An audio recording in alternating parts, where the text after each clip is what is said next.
Hey, Welcome. Ty. How are you? How you doing, my friend?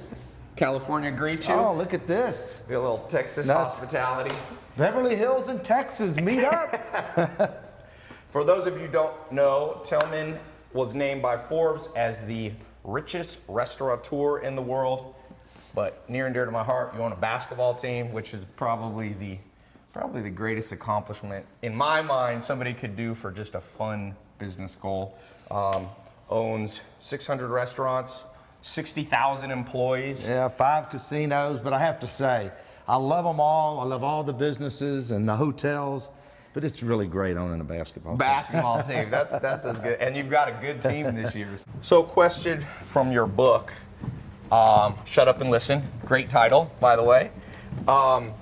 You talked about knowing your numbers, right? So we now live in a world, I'm in the middle of it, social media, everybody's becoming an entrepreneur, which in many ways is good. And people want to think big, they believe in the secret and all these big picture things like I'm gonna succeed. But when I read your book, there's 2 things that stand out. One is know your numbers, meaning you gotta have technical skill, you have to pay attention to the business. In your experience, you had a TV show, you've seen so many business owners. What percentage of business owners know their number? None. No, really. A lot, all your successful ones.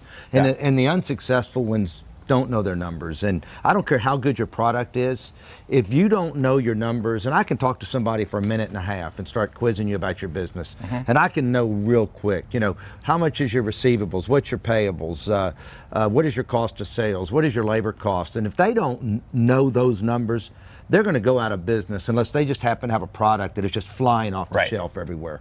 Yeah. Because you have to know your numbers to be successful. What do you think? I mean, right now, so all this in the news about big businesses, Uber, WeWork now is in the news. Do you think some of the issues they have is just not having enough common sense with the numbers? Like these companies are growing? No, I think that Wall Street finally said, you know what? Just because you're a technology company and all you have is revenue and you don't have any profits, okay, we're sick of it. We're sick of all the dreams and you're just going out and buying revenue but not worrying about a bottom line. Right. And for me, because I was public for 17 years, I took the company public when I owned 100%, and I took it private owning 100%. But at some point, I think Wall Street just smartened up and said, wait, anybody can create revenue. I could start right now, because I understand business, and go grow my company from 4 billion to 10 billion, you know, in 24 months. But I have to worry about the profits along the way. Right. Okay. Right. And so you're saying the artificial growth. It was can just happen. artificial. Absolutely, I can grow anything. But Wall Street was allowing these companies not to make money for years and years and years. And finally, they said, "Wait, time out here. Yeah. We want to see some earnings." Yeah. Yeah. So do you think the other thing that I was reading an article. It was not your book, but it was a recent interview where you were talking about goes along with this. About every 10. It's been 10 years since a recession. Yeah. Do you think, one of my mentors told me, said, Ty, about every 7-10 years something comes along. Do you think we're potentially cruising for a bruising here? Absolutely, and I've been saying this in, you know, all kind of interviews, you know, as I've been out talking about the book. And what happens is, and everybody wants to talk about the GNP and all the barometers of a recession, it's really simple, okay? We tend to overbuild everything in good times. And we've been on a building spree. Just look at LA, Houston, New York. We've built so many apartments, so many houses, so many cars, so many restaurant seats, so much retail. And what happens is the consumer finally gets full and we can't eat anymore. And so what happens? You need a recession to let everything catch up again. And so there's supply and demand for everything, from TVs to cars to restaurants to apartments to homes. And that's where we are right now. The consumer is full. And that's why all of a sudden you saw the manufacturing numbers slow down today. And that's as easy as I can put it. We're full right now. We're all fat. But to someone listening, in my experience, there's opportunities in recessions, there's opportunities in expansion, contraction. Somebody listening doesn't necessarily have to be freaked out that there's no opportunity. There's still going to be opportunity, right? Let me tell you something. You can go back and look at my history, okay? And Forbes has me right at $5 billion today. And I've made all the majority of my money in bad times. Right. Because that's when you can be opportunistic. This is how I live. You build your balance sheet and your liquidity in good times, Okay. and then you don't acquire in good times. You acquire in bad times. And this is the time you eat the weak, because the weak is going down right now. Every single business that I see right now is trading at a lesser multiple and is starting to have weaker earnings than they had 2 and 3 years ago. Yeah. So this is the time, and I can promise you this, we'll come out of this recession and you can play this back in 2 or 3 years if we go in it and then we're out of it. And I built my net worth considerably because I'm going to do some eating. I'm going to get fat in the next couple of years. So basically, in a lot of ways, it's like contrarian. Get fat when everyone's getting skinny. 100%. Stay skinny when everybody's getting fat. 100%. I have not done a lot of acquisitions in the last few years, but just in the last couple of weeks, I've done 2. Really? I bought Del Frisco's. Okay, yeah, I heard that. And I bought Restaurants Unlimited out of bankruptcy. Okay. And my team right now is in another city right now today looking at another company that's about to file that we're going to try to be the stalking horse for in a bankruptcy proceeding. I think I read about that. You know, you put a stalking horse bid in. For Restaurants Unlimited, but I'm trying to do it again because if we're in the deal, people know that there's no financing issue and that we're going to close the deal. Yeah. If you do business with us, they will close. And because you have so many people kick tires and look at deals, but this is the beginning of it right now. Yeah. I'm looking to eat some weak right now. Me and my business partner Alex are currently in doing the same thing. We've got a bid in at one of the biggest U.S. retail brands. All the retail's going.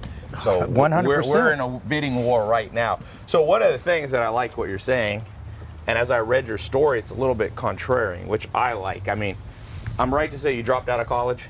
Yeah. Dropped out of college, which is a little contrarian. I mean, had a year to go, but I started making too much damn money, and you just say, oh, I'll go back, and you know, of course, you never You do. didn't need to go back. And what's so funny is that at the school that I was at that I dropped out of, I've been the longest running chairman of the Board of Regents at the University of Houston right now. Really? Since the founder back in the 30s. They probably forgot you you didn't graduate, right?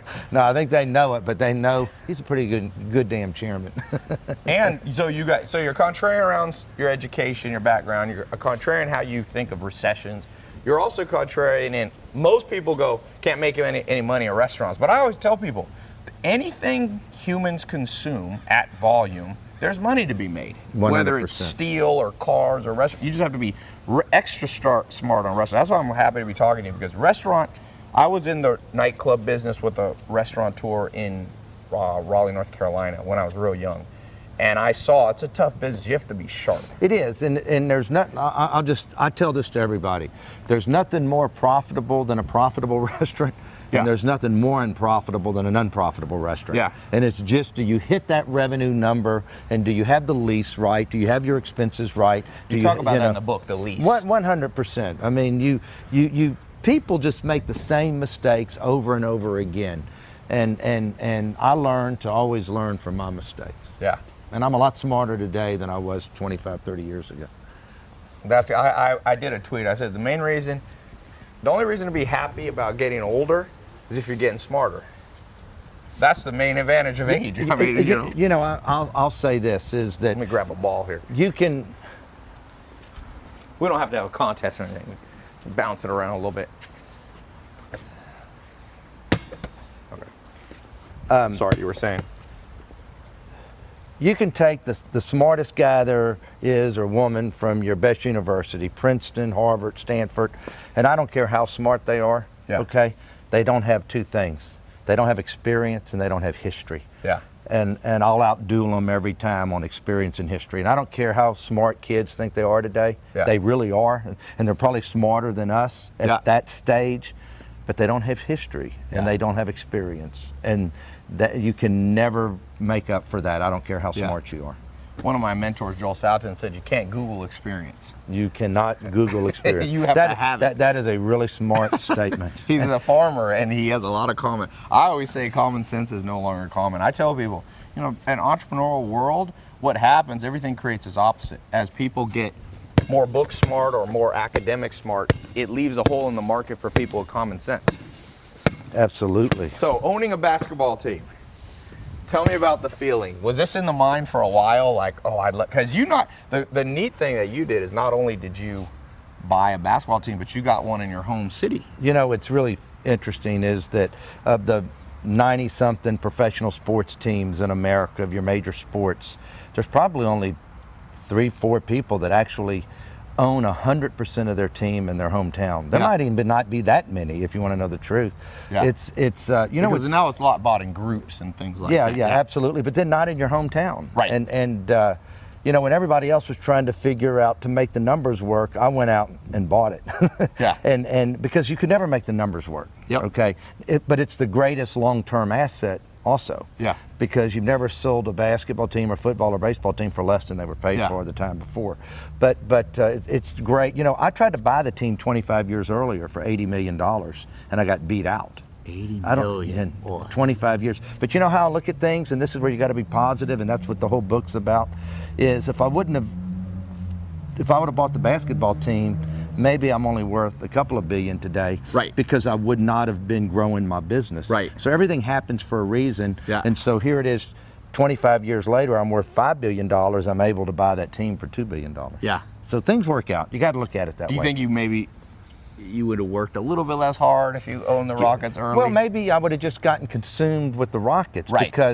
Because they'll consume you. Yeah. Okay. And I would have worked to build sponsors and do all this, but I don't think they would have been worth anymore. Yeah. But I was able to build my company, and now I get to enjoy both. I didn't have to sell my company to buy them. You have to be careful to balance. You've got all this other business, and the Rockets, it's just natural to want to just focus all day on that. Yeah, but this goes back to, once again, something I talk about. I know what I know, and I know what I don't know. Right. Okay, and so I really can't contribute at the Rockets office every day. Okay, because I'm not going to scout players. I'm not going to tell you who to pick. Oh, sure. Could I have a little effect talking about the business side and sponsors and expenses and all that? Sure, I might have a little bitty effect, but I still get up every day and go to my other office, and I never use my office at the Rockets because I just can't contribute enough to make a difference there. I looked in the Vegas odds. You guys are top 4 or 5 contender, Vegas-wise, to win a championship this year. Absolutely, and that's all you can do every year. Right. You know, let me give you an example. All you can do is put together a great team and hope to be one of the top 4 or 5 teams to have a chance at a championship. Because after that, it's luck. Right. Okay, look at the great injury, things absolutely. like that. Look at the great Golden State Warriors. Okay, the greatest team ever in the last 5 years. How many championships did they win in the last 5 years? 3. 2 or 3? Yeah. 3, and they lost 2. Right. Okay. So no matter how good you are, it still takes some luck. So my deal is with my team is we're going to set ourselves up to be one of the better teams every year. Yeah. And let's hope we get some luck. Yeah. And maybe I get some, and maybe I don't. Yeah. A few years ago, I would say the Rockets potentially were one injury, one Chris Paul. I mean let me ask you, how do you? This isn't a business question, but how do you deal with that? Does that just, are you the kind of person that sees Chris Paul get injured and there was a great chance you guys would have won and gone all the way and won the championship? How do you deal with those kind of emotional setbacks? Are you the kind of, like Warren Buffett says, think about it for 3 days, learn the lesson, and then suppress it? Are you a suppressor, or does it pop back? Do you have regrets like that? I don't, you know, and I don't in business either, because it's just, you'll drive yourself crazy. And I thank God I get another chance the next year and the next year and the next year. Yeah. But I mean, have I thought about it and said, gosh, would that have been a story? The first year owning the team, you win the championship. Man. But you know, you can't look back. I'm so thankful to own the team and have another shot year after year after year. Now, I'll be really disappointed if before I close my eyes one day that I don't win a championship. Yeah. So, that, you know, and you never know. That could be the closest I get in the next 25, 30 years. I mean, you don't know. I mean, a James Harden only comes around so often. You only get a chance to have a James Harden and a Chris Paul on your team for so long. Yeah. You only have a chance to have a James Harden and a Russell Westbrook on your team for so long. So let's go forward 5, 6 years from now if we don't win it. And I sit there and I say, this is James and Russell's chance. They're both 30 years old. Yep. They're both under contract with me for the next 4 years, okay? Yep. The Houston Rockets. So where are they going to be 4 years from now? And where will I be 4 years from now that I will ever have an opportunity and they will ever have an opportunity? Because I've signed Chris for I've signed Clint for another 4 years. I've got Eric Garden for another 3 years, 4 years. I've got PJ for a couple of more years. So You said this it'll be a is the fun chance. team. This is the chance right now. You need to come to a game with me. Be careful what you offer me, because Absolutely. I may show No, up. absolutely. This is something that you want to do. There's nothing like going to a game with the owner and enjoying it, and before the game, seeing everybody and sitting center court. You need to try it. It ain't a bad deal. I will make a special trip. I'm trying to think what game would be a good one. I don't want to take your best game because you got a better guess than me, but we'll have to figure that out. For sure. And I'm not just saying it. It's something that you really should do. It's a great experience. I appreciate that. Changing topics completely. We're out the basketball court. He hit a full court shot. It was off camera for a second, but when it comes to just pure mindset, you talk about in the book something I think that's surprising that needs to be talked about more. You basically say, don't be afraid, but worry more. Because everything in the modern world, the zeitgeist is like, don't worry, everything just works out. But there's quite a few business people, great business people, Forbes list that say it's the paranoid who survive. How do you balance that with having happiness but also worrying about things? I have no fear because I do my due diligence. Okay, so if I do a deal, I deserve to get kicked if it doesn't work because I did my due diligence. I don't do make-believe performance. I always do a worst-case performance for myself.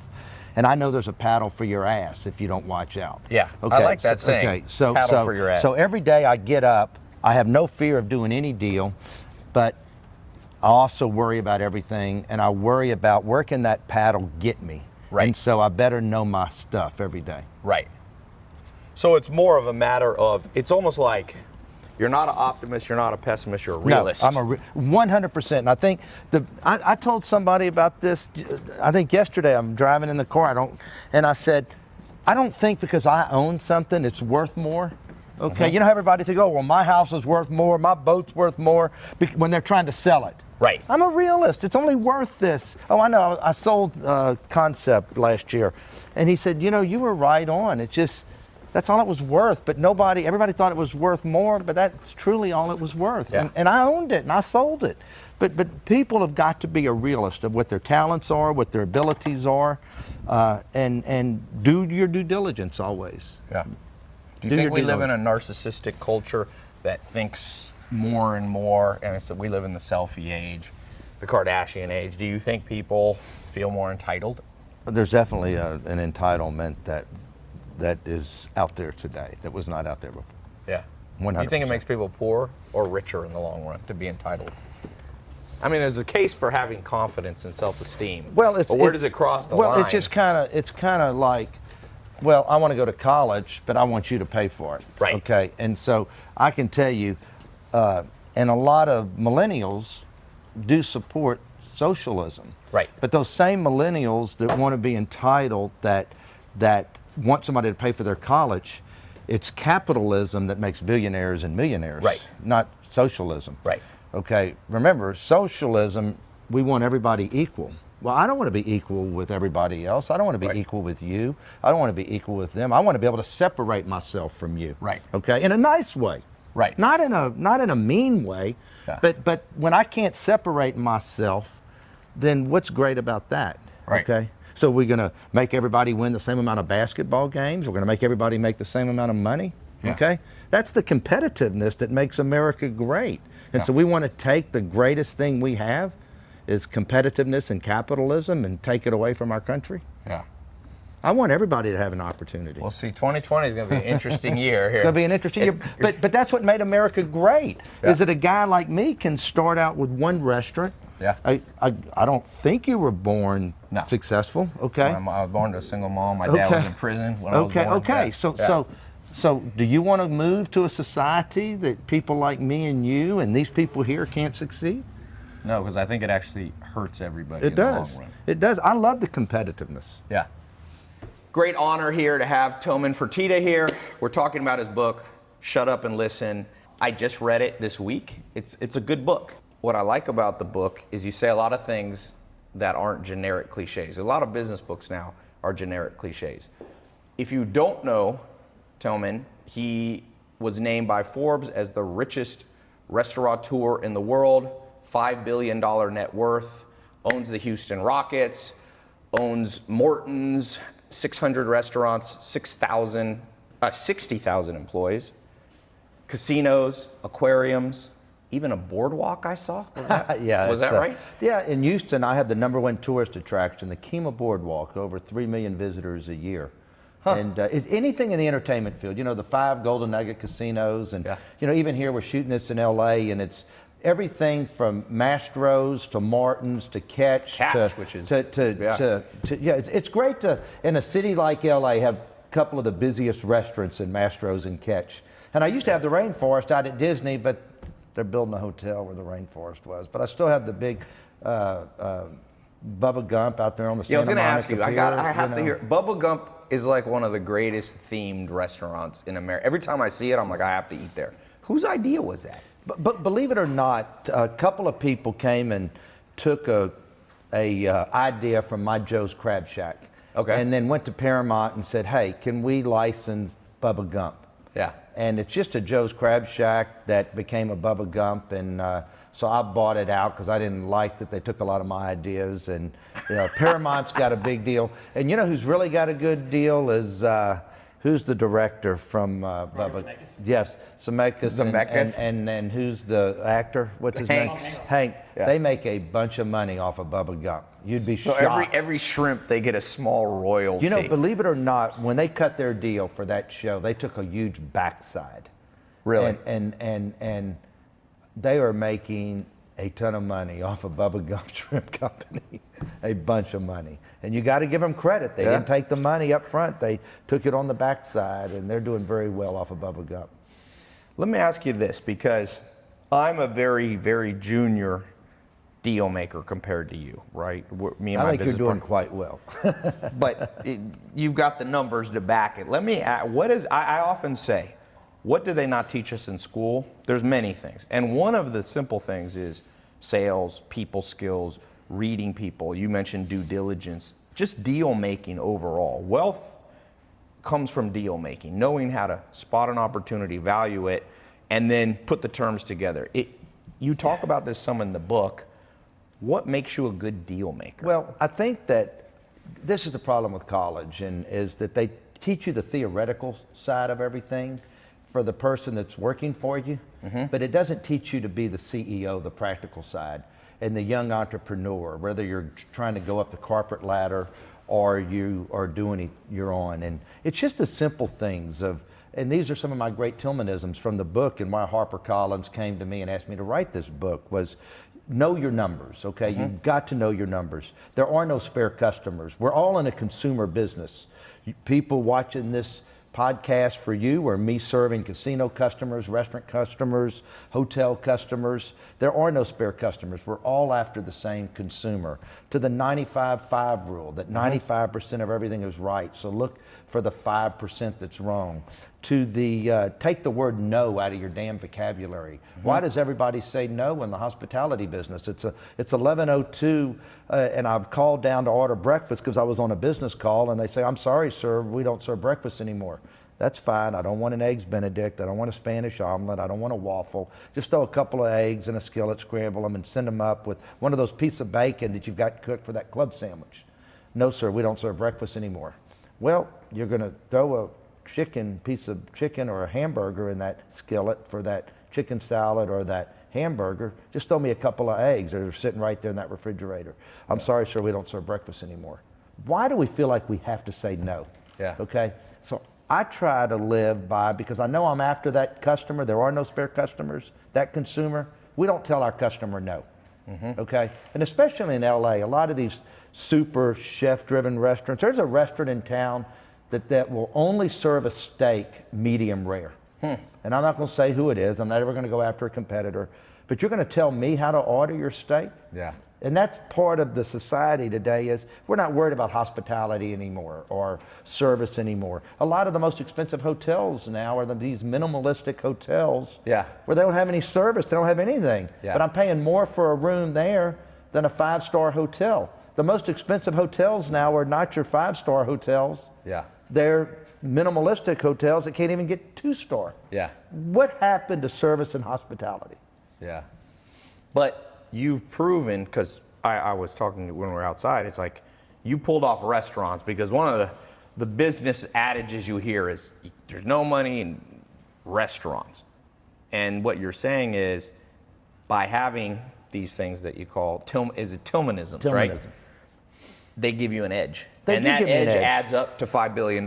Right, and I go after the masses and not the classes. Yeah. So by that, do you mean you like mass appeal products? I want the masses. I'm going after the masses, okay?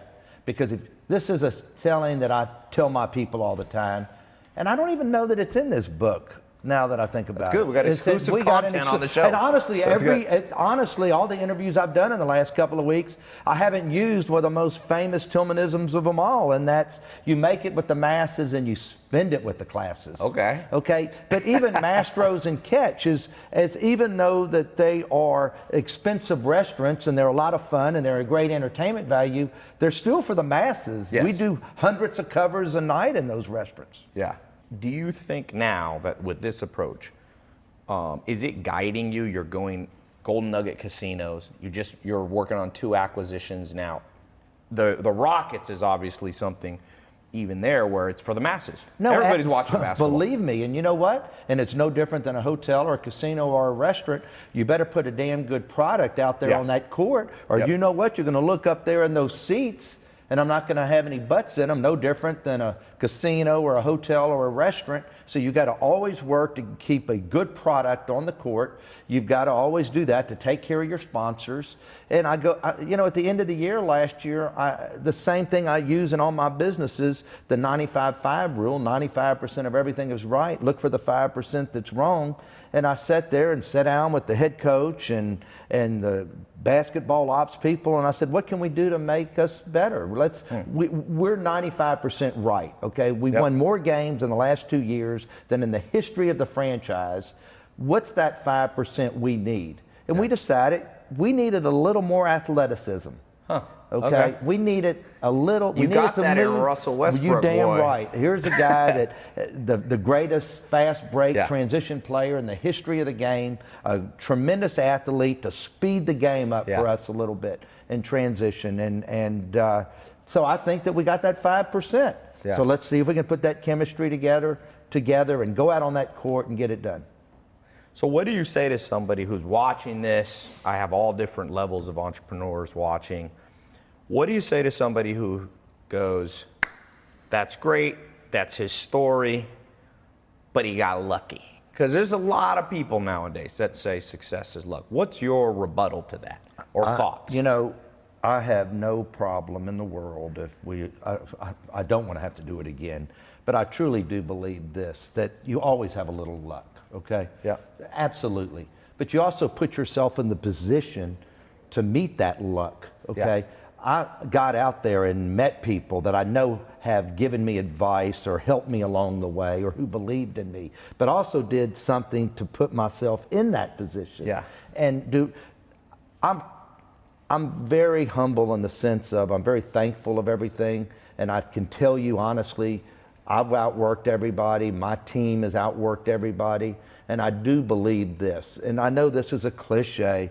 You can start all over again and the same people are going to end up with the money. Yeah. I hate to say that. But so you feel that way? I really do feel that way. Yeah. But now, do I feel that, somebody was a tech entrepreneur and was working on an app and some other bigger tech company came along and bought it and they made $50 million?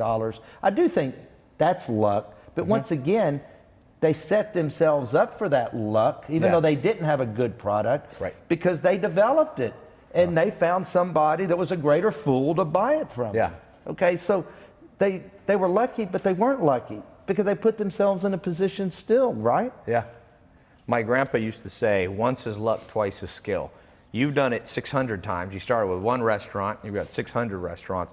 Probably a good chance that it's not luck. No, once is luck, twice is skill, 600 times is mastery. And I evaluate guys a lot, and I know some smart people, and I won't go by names, but they're one-hit wonders. Right. And I've watched them hit it big, and then their next 10 things they were not successful in. So they really just kind of maybe got a little lucky in that one hit.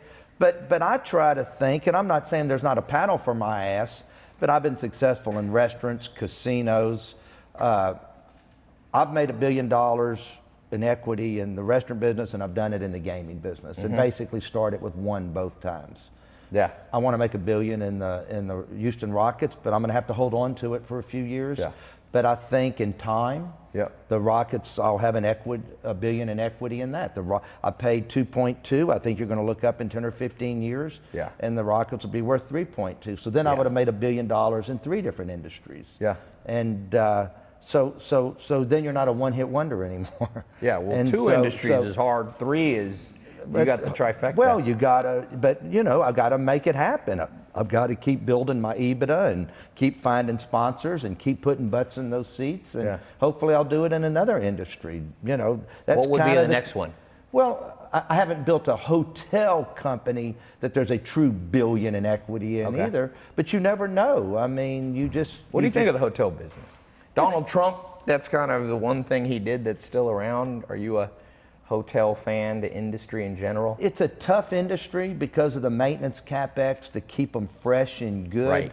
But real estate, if you buy it cheap and you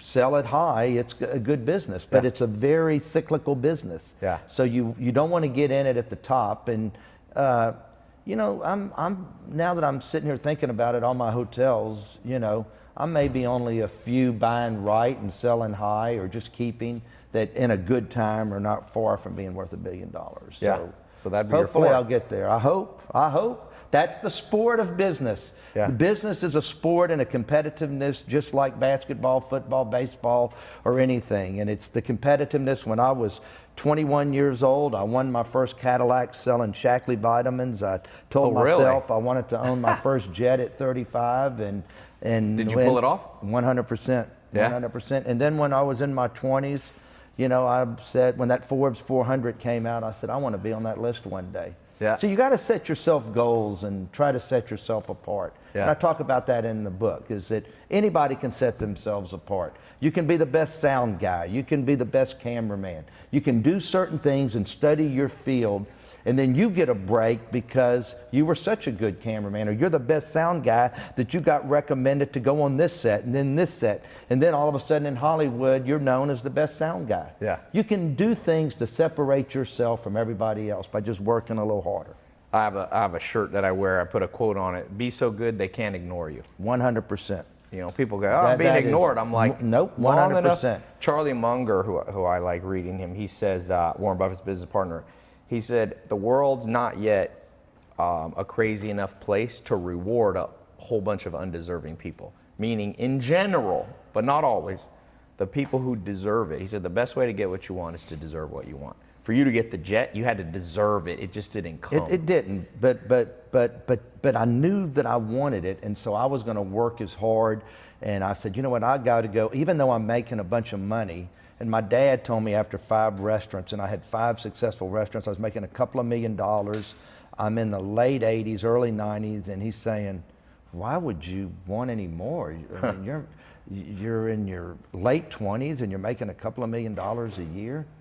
Well, I wanted that jet. Well, I wasn't going to be able to pay for a jet that cost to operate $1 million a year, and taking half of my income. So I had to just keep going and having some failures along the way, and because they're not all successful. Yeah. And but you just keep punching. Which do I you talk use about mini in the goals book. like that? Like the jet, I need to make more so I can pay the fuel. Like, do you use little, like Michael Jordan would read the paper. If he went to play the Knicks, he was hoping John Stark said something like, I'm going to shut him down. He needed these micro goals, and then he played his best game ever. Well, are you like that? Yeah, I mean, absolutely. And I've gotten to know Michael as a fellow owner and a wonderful human being, and just it's what he's done with his brand and name. And, all these other basketball players, after their career, some of them still stay in the limelight somewhat, but Nike shoes still outsell anybody else's. And the great LeBron James is the greatest brand there is. It's amazing that the Michael Jordan still outsells, and he hadn't played basketball in 20 years, 25 years. So it's it's just the competitiveness, the fight, the keep punching, don't give up. Yeah. And that's what I've always done. And even today, and honestly, when I got the Rockets, I really thought that's it. I've kind of accomplished everything I want to accomplish. And but already there's something else you want to accomplish. I can I'm tell. doing steps to go to the next step. Yeah. But it's a sport. That's what I do. Yeah. I mean, why would you always want a bigger boat? You want a bigger plane. You want another sports team. You know, you just keep punching. What do you say to people? Because nowadays I get people following me that are very kind of zen and you know, like the absence of desire is the way to happiness. But you seem happy. Do you think that there's different approaches to happiness? Like, do you feel your path, even though you're saying like they call it, I think, a hedonic treadmill, like you're kind of like, okay, I got the jet, now I want the this, that. Do you think there's anything wrong with that, or does that make you have a great life? All. Absolutely, there's nothing wrong with it. But also, I have no problem with the person who, first off, I respect everybody for the talent that God gave them. And everybody has a different talent, okay? Oh. You guys do something I can't do, okay? I have the respect for the Hispanic guy that can take the engine apart of a car and put it back together and go in there. And I just sit there and look at, God, you are so smart. The guy that could just be painting this house and he's able to cut that perfect line up there between the two colors. I just look at that guy and I say, how in the world are you so talented? How did you get that? You were just born with it. Yeah. And that guy's just as smart as me. I was just given a God-given gift of understand finances and economics and in business, just knowing how to go out and sell myself to be able to borrow the money and do things. But I have just as much respect for everybody else, the poet, the author, the whatever. You know, God gave us a talent. Find out what he gave you and use that. And it's not about money. Yeah. Okay, an academia teaching, a great professor who loves to get up and teach is a wonderful person. Yeah. And you know what? I know I have lots of toys, but you give me a good color TV, a good comfortable bed, and a cool room, I'm pretty happy. I know if you're from Houston, you're like, I need a cool room. Right. That's and a we hot all, city. and you know what? And we all love to go. We all love to go out and eat great food because we can. But let's be honest, okay? Yeah. My last birthday, I sat at home and watched Netflix and ate me some Popeyes fried chicken and gained 2.5 pounds, okay?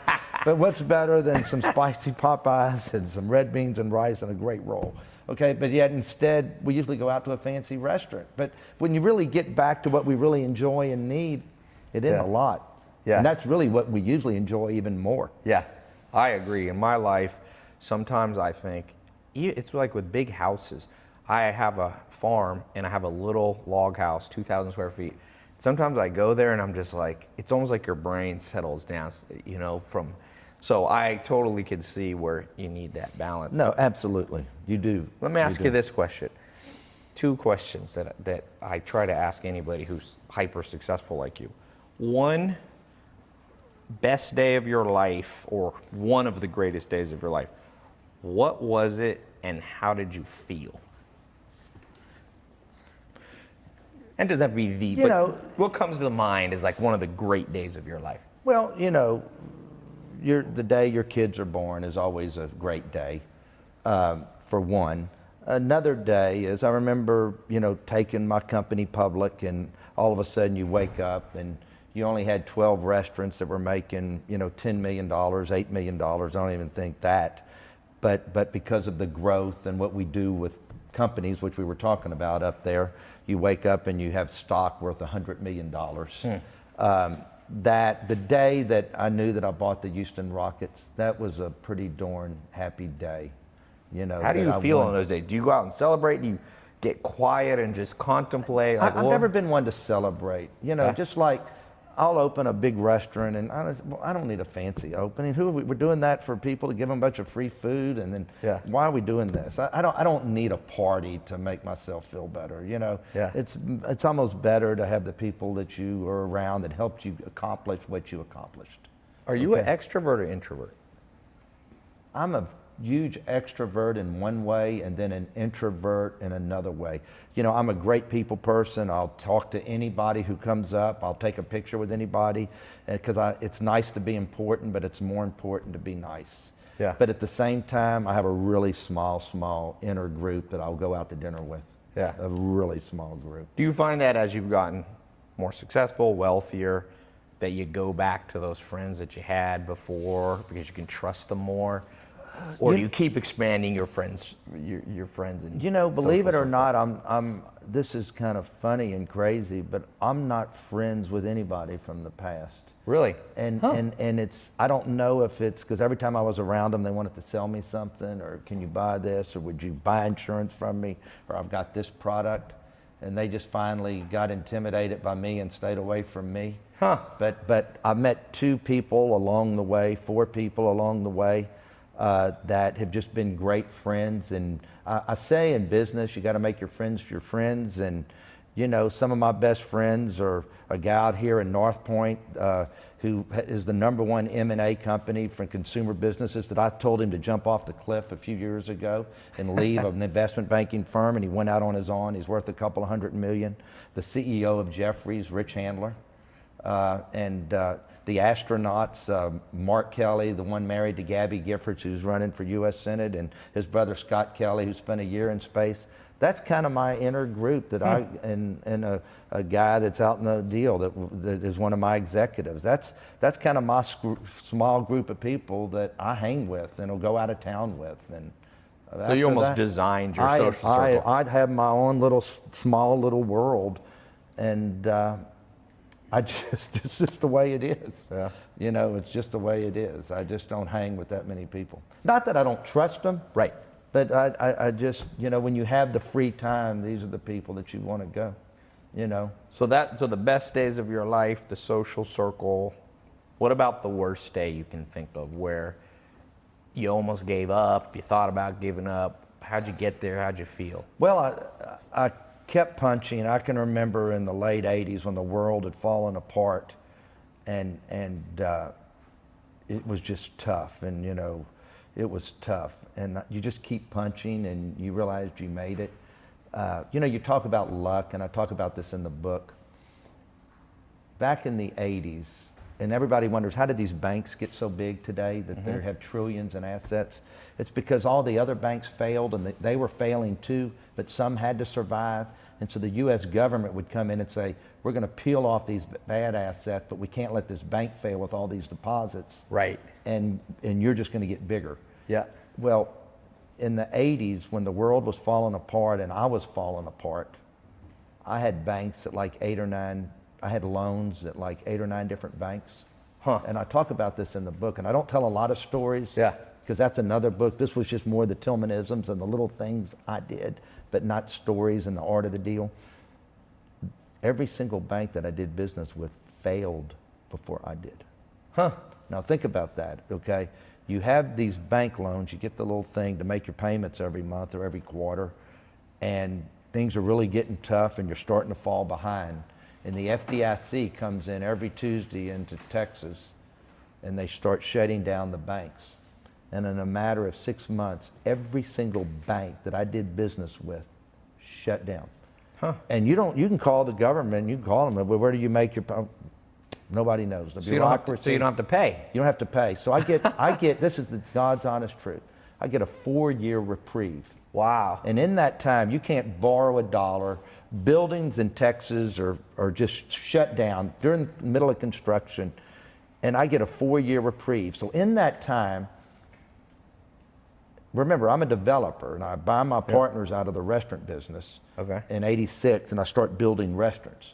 Okay, so over the next 4 years, I scrounged together. I used credit cards, everything, and I opened up a restaurant in Dallas and in San Antonio and Kemah, Galveston, Lafayette, and I build these restaurants, and I'm all of a sudden up making a couple of million a year, and the FDIC calls me.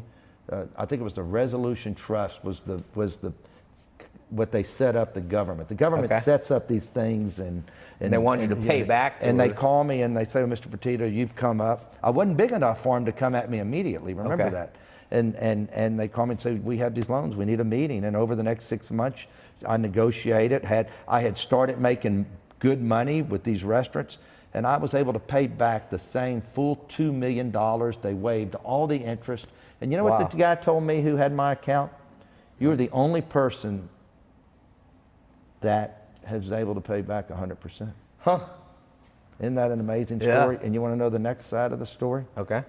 I didn't do this because I couldn't fill out the disclosures and say how well you're doing, but you can't lie because you have to tell them you're making a bunch of money today. I signed that settlement, wrote them out a check of $2 million, and I had already put a deposit down on my jet, my first jet. I was 35, and closed on my jet the next day. Wow. But I couldn't close the jet while I was still negotiating with them. So you did it right The after? next day, because I knew we were settling, and so I timed them. You do one and then the other the next day. Yeah, the IRS, Okay. the FDIC But that was a guy. break. Called. I Yeah. outlasted the banks. How many people get to outlast the banks? Not many. But the U.S. government's about the only one that outlasts the bank. What was the first jet? A Citation jet. And then Okay. I went from a Citation jet to another bigger Citation jet, an S2, and then a Citation 5, and then a Falcon. Yeah. Matter of fact, Boone Pickens, who just died, I bought a Falcon from him. And then from a Falcon to a Challenger, and now I have to fly around in two G5s. G5. You got two G5s. Yeah. Does yeah. one follow you with the assistants? No. Believe, you just need two. We're a one G5 family right now because one's broken and it is not easy. I'm just kidding.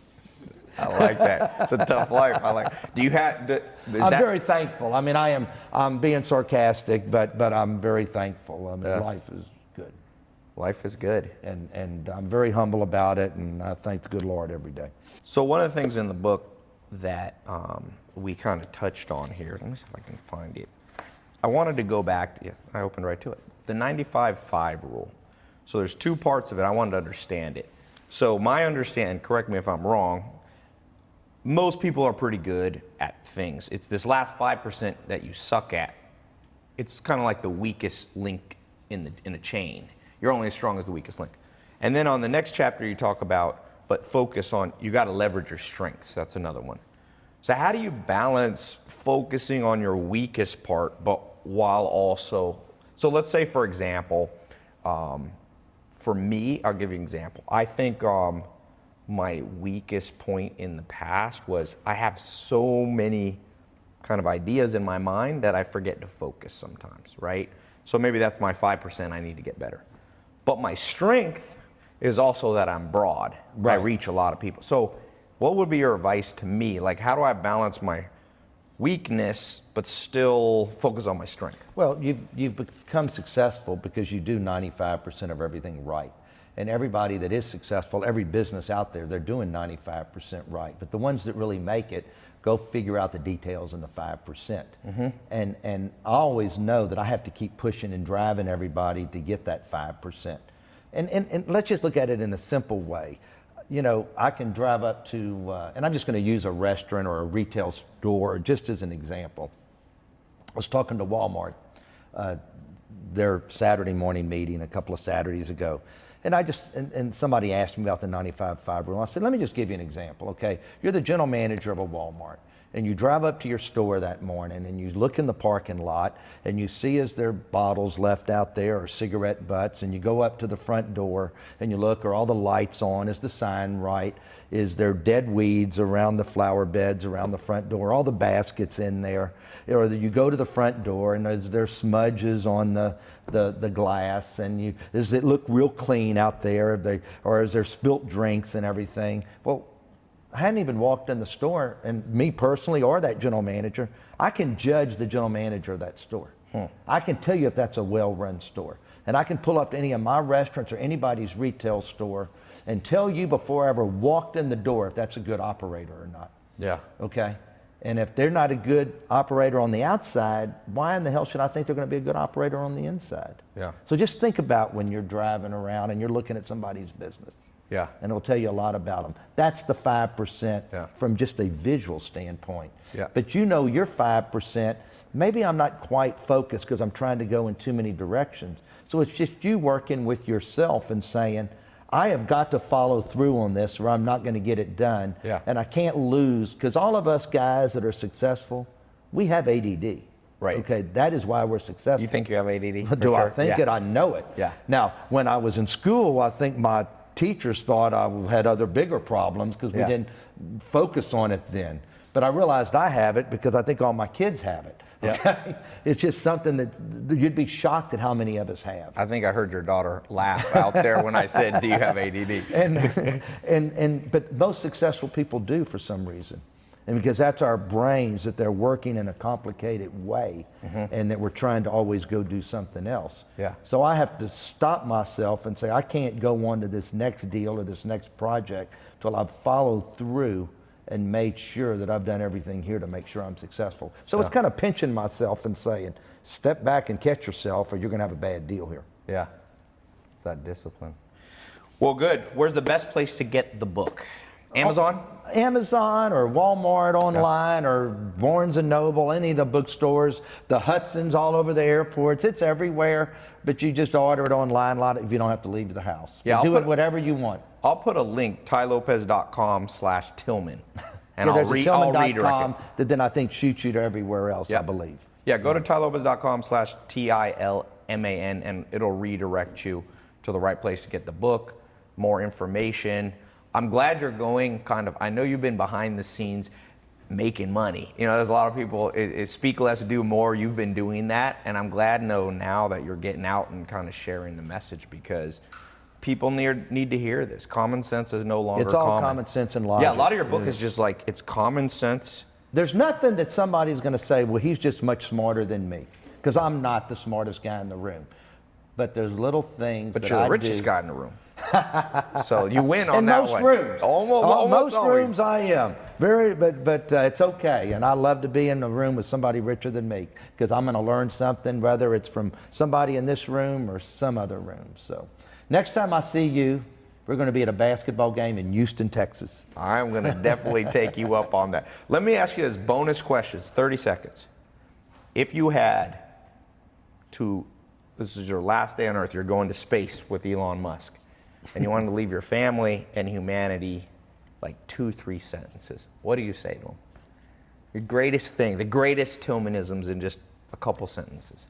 Always be happy with what you have, because there's always somebody who has less. Yeah. Always be happy. Yeah. Thank you. Thank you. This was great. Go check out the book, Shut Up and Listen. tylopez.com/Tilman will redirect you to his website and Amazon.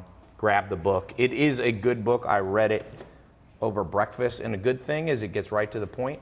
So those of you who have a hard time reading long books, It's an easy one. It's not an easy read. It's dense, so that's good. So thank you.